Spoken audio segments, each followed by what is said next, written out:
Pag nag-start yung NBA season, gusto nyo, pag kailangan nyo ng guest, tawagan nyo lang kami. Ay, opo, kuya. Sige.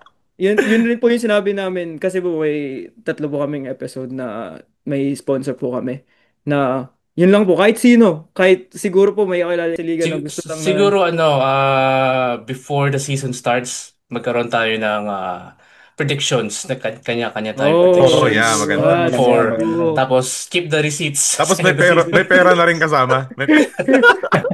Uy, may pera na.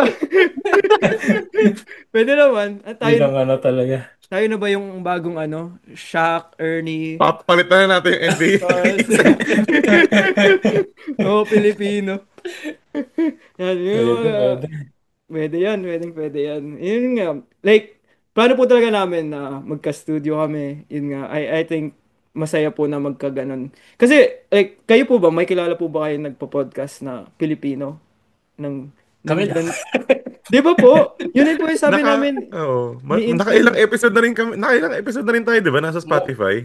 more than 30 yata or something. Yeah. Oo. Yeah. Natigil lang kami last year eh. Oo. Nagkatamaran. Yeah. Pag And then, nagkaroon din kami ng guest si Jeric Palma, yung Vancouver Bandits dati. Madami tayong guest. Oo, marami. Mm. Oo.